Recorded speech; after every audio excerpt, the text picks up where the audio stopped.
Pictured sorority sisters and male student among the dead as victims. Emotional father hits out at Craven, irresponsible politicians and the NRA over gun control.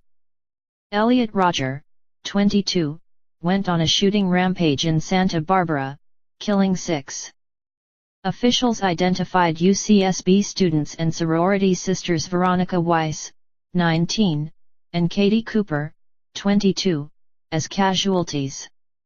Third victim is Christopher Martinez, 20, a sophomore at UCSB and an only child.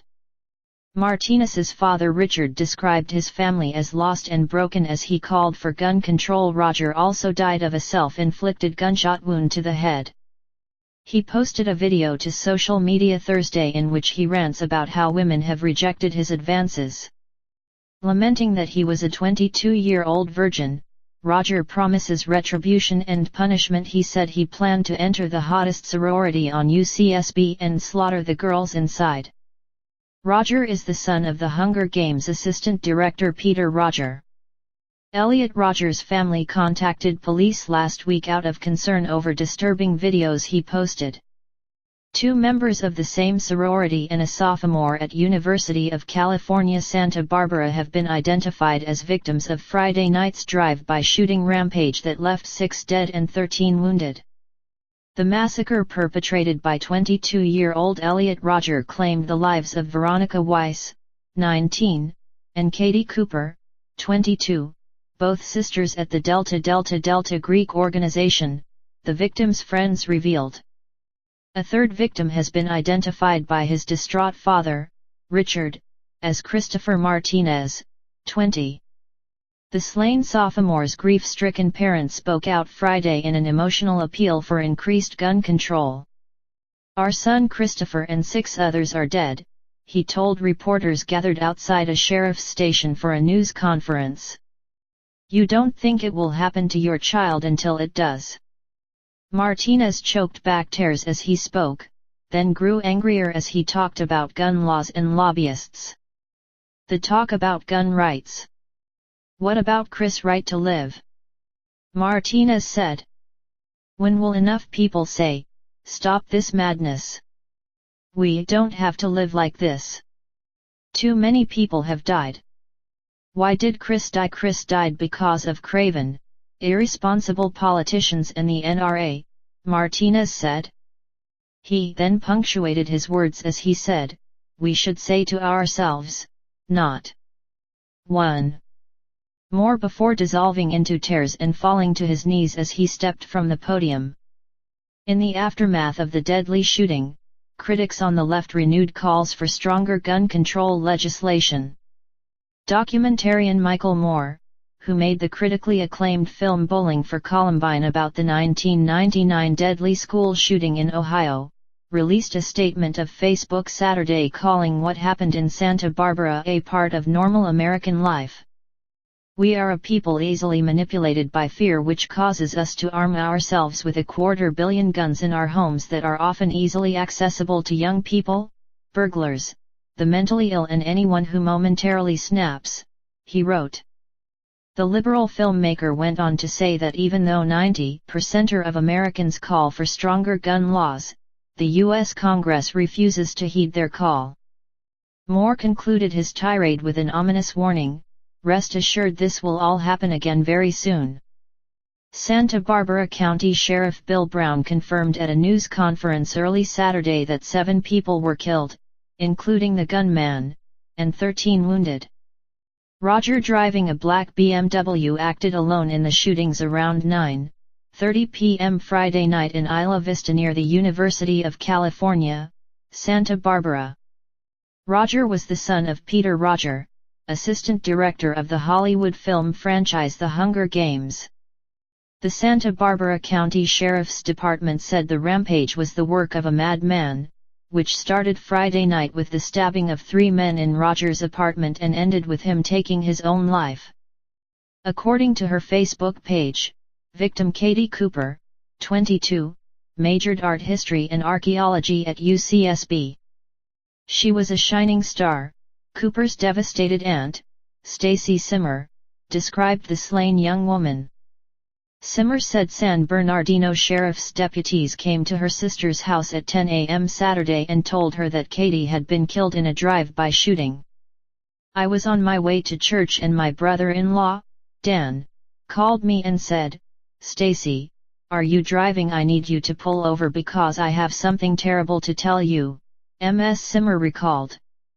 There was a guy in a car and he was driving around shooting people, and Katie was one of them and she was killed. The distraught aunt went on, saying, "Katie was the apple of all of our eyes. She had a 4.8 GPA and did a lot of charity fundraising for St. Jude's Children's Hospital. She was studying archaeology and she was in a wonderful sorority. Her parents, Katie and Dan, left for Santa Barbara as soon as they heard. Her two brothers, Nick, 26, a chemist in Colorado, and John, still in college, are on their way there now. They were as close as any siblings can be." Stacy Simmer said she was told by her sister that when her niece's body is released to the family sometime next week, she will be laid to rest in their local Catholic church. Veronica Weiss, Cooper's sorority sister, of Westlake Village, has been a member of the Westlake High School water polo team, her friends told KABC. Richard Martinez, Christopher's father, said of his son, "He was an English major and he wanted to go to law school. His grades were excellent. Both my wife and I are attorneys and I wasn't thrilled about him doing that, but we didn't want to argue with him. He was an only child." Peter Roger was pictured also today. The grief-stricken father was photographed meeting his attorney. He released a statement via the lawyer Alan Skiffman. It said, "The Roger family offers their deepest compassion and sympathy to the families involved in this terrible tragedy. We are experiencing the most inconceivable pain, and our hearts go out to everybody involved." It came as friends and relatives of the gunman shared their shock and heartache at what unfolded in the early hours of Saturday. "Oh my God, my God. This is terrible," said Christian Rivas, a close friend and neighbor of Elliot Rogers' 18-year-old sister, Georgia, when asked about Friday's tragedy. "I was hanging out with Georgia till 2 o'clock this morning at the local park and she was happy and laughing. She had no idea what was going on with her brother. She must be devastated. I feel so bad for her and the victims. She was always worried about Elliot.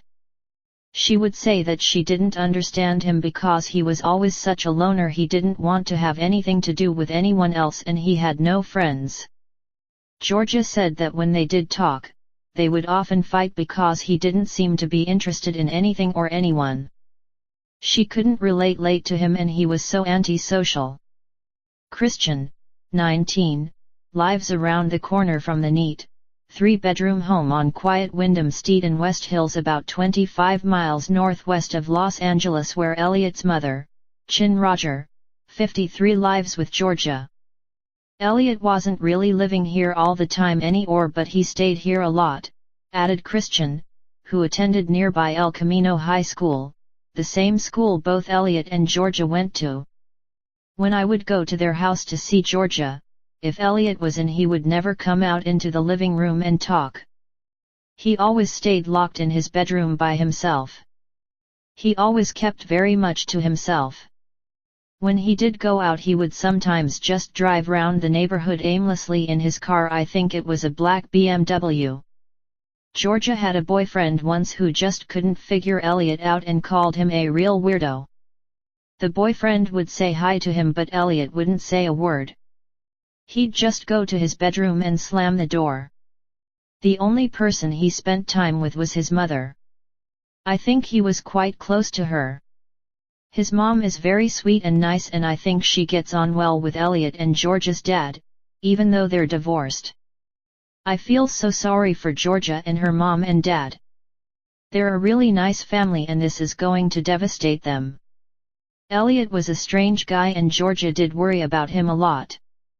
But something as horrific and violent as this, she could never have imagined anything so awful happening. Authorities are examining a video posted on social media by the shooter in which he rants about women who supposedly rejected his advances.